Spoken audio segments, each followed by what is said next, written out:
కార్తీక పురాణము 28వ అధ్యాయం విష్ణు సుదర్శన చక్ర మహిమ. జనక మహారాజా, వింటివా దుర్వాసుని అవస్థలు? తాను ఎంతటి కోపవంతుడైనను వెనక ముందు ఆలోచింపక ఒక మహాభక్తుని చిత్తశుద్ధిని శంకించువాడు కనుకనే అట్టి ప్రయాసములు పాలైనాడు. కావున ఎంతటి గొప్పవారైనను వారి ఆచరించు కార్యములు జాగ్రత్తగా తెలుసుకొనవలెను. అటుల దుర్వాసుడు శ్రీమన్నారాయణుని కడ సెలవు పొంది తనను వెన్నంటి తరుముచున్న విష్ణు చక్రాన్ని చూచి భయపడుచు తిరిగి మళ్ళీ భూలోకానికి వచ్చి అంబరీషుని కడకేగి, అంబరీష, ధర్మపాలక, నా తప్పు క్షమించి నన్ను రక్షింపు. నీకు నాపై గల అనురాగముతో ద్వాదశీ పారాయణమునకు నన్ను ఆహ్వానించితివి.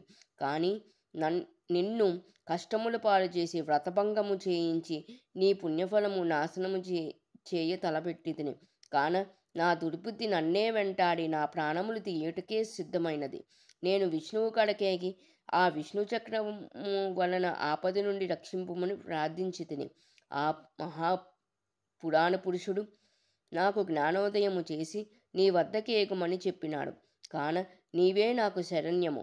నీవు ఎంతటి తపస్సాలివైనను ఎంత నిష్ఠగలవాడవైనను నీ నిష్కలంక భక్తి ముంద అవి ఏవియూ పనిచేయలేదు. నన్ను ఈ విపత్తు నుండి కాపాడు అని అనేక విధముల ప్రార్థింపగా అంబరీషుడు శ్రీమన్నారాయణుని ధ్యానించి, ఓ సుదర్శన చక్రమా, నీకివే నా మనఃపూర్వక వందనములు. ఈ దుర్వాస మహాముని తెలిసియో తెలియకయో తొందరపాటుగా ఈ కష్టములు కొని తెచ్చుకొనెను. అయినను ఈతడు బ్రాహ్మణుడు కాన ఈతనిని చంపవలదు. ఒకవేళ నీ కర్తవ్యమును నిర్వహింపతలచితివేని ముందు నన్ను చంపి తర్వాత ఈ దుర్వాసుని చంపుము. నీవు శ్రీమన్నారాయణుని ఆయుధానివి. నేను ఆ శ్రీమన్నారాయణుని భక్తుడను. నాకు శ్రీమన్నారాయణుడు ఇలవేల్పు దైవము. నీవు శ్రీహరి చేతిలో ఉండి అనేక యుద్ధములలో అనేక మంది లోక కంటకులను చంపితివి, కానీ శరణుగోడు వారిని ఇంతవరకు చంపలేదు. అందువలననే ఈ దుర్వాసుడు ముల్లోకములు తిరిగినను ఈతను వెంటాడుట చేనే ఉన్నావు, కానీ చంపుటలేదు. దేవా, సురాది భూత కోటులన్నీ ఒక్కటిగా ఏకమైనను నిన్నేమియూ చేయజాలవు. నీ శక్తికి ఏ విధమైన అడ్డునూ లేదు. ఈ విషయము లోకమంతటికీ తెలియను. అయినను మునిపుంగవునికి ఏ అపాయము కలగకుండా రక్షింపుమని ప్రార్థించుచున్నాను. నీ యందు ఆ శ్రీమన్నారాయణుని శక్తి ఇమిడి ఉన్నది. నిన్ను వేడుకొనుచున్న నన్నును శరణు వేడిన ఈ దుర్వాసుని రక్షింపుము అని అనేక విధముల స్తుతించుట వలన అతి రౌద్రాకారముతో నిప్పులు గక్కుచున్న విష్ణు చక్రాయుధము అంబరీషుని ప్రార్థనలకు శాంతించి, ఓ భక్తాగ్రేసర అంబరీష, నీ భక్తిని పరీక్షించుటికిట్లు చేసి తిని గాని వేడు కాదు. అత్యంత దుర్మార్గులు మహాపరాక్రమవంతులైన మధుకైటభులను దేవతలందరూ ఏకమై కూడా చంపజాలని మూర్ఖులను నేను దునుమాడుట నీ విడుంగుదువు కదా. ఈ లోకంలో దుష్ట శిక్షణ శిష్టరక్షణకై శ్రీహరి నన్ను వినియోగించి ముల్లోకములందు ధర్మమును స్థాపించుచుండును. ఇది ఎల్లరికూ తెలిసిన విషయమే. ముక్కోపియగు దుర్వాసుడు నీపై భగమూని నీ వ్రతమును నశింపజేసి నానా ఇక్కట్లు పెట్టవలనను కన్ను ఎర్ర చేసి నీ మీద చూపిన రౌద్రమును నేను తిలకించి తిని. నిరపరాధియగు నిన్ను రక్షించి ఈ ముని గర్వమణచవలనని తరముచున్నాను. ఈతడు కూడా సామాన్యుడు కాదు.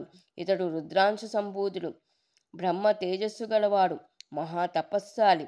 రుద్ర తేజము భూలోకవాసుల నందరినూ చంపగలదు, కానీ శక్తిలో నాకంటే ఎక్కువేమియూ కాదు.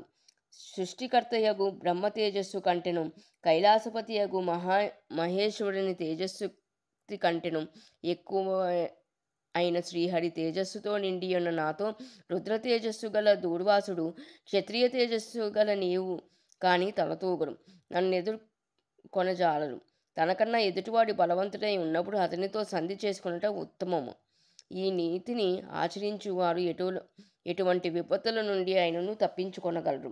ఇంతవరకు జరిగినదంతయు విస్మరించి శరణార్థియే వచ్చిన ఆ దుర్వాసుని గౌరవించి నీ ధర్మము నీవు నిర్వర్తింపుమని చక్రాయుధము పలికెను.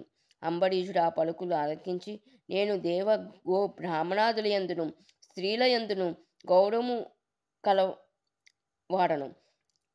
నా రాజ్యములో సర్వజనులు సుఖముగా నుండవలననియే నా అభిలాష. కాన శరణు కోరిన ఈ దుర్వాసుని నన్ను కరుణించి రక్షింపుము. వేల కొలది అగ్నిదేవతలు, కోట్ల కొలది సూర్య మండలములు ఏకమైనను నీ శక్తికి తేజస్సుకు సాటిరావు. నీవు అట్టి తేజోరాశివి.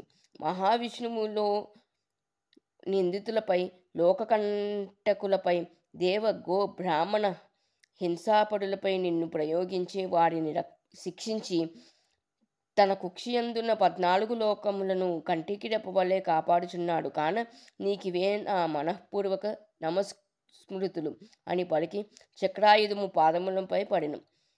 అంతట సుదర్శన చక్రము అంబరీషుని లేవదీసి గాఢాలింగమును మొనచి, అంబరీష, నీ నిష్కలంక భక్తికి మెచ్చితిని.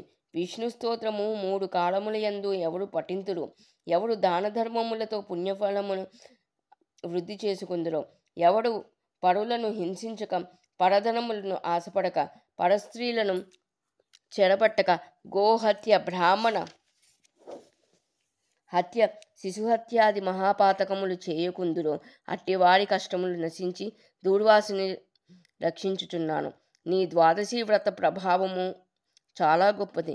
నీ పుణ్యఫలము యందు ఈ మునిపుంగవుని తపశ్శక్తి పని చేయలేదు అని చెప్పి అతని ఆశీర్వదించి అదృశ్యమయ్యను. అష్టావింశాధ్యాయము 28వ రోజు పారాయణ సమాప్తము.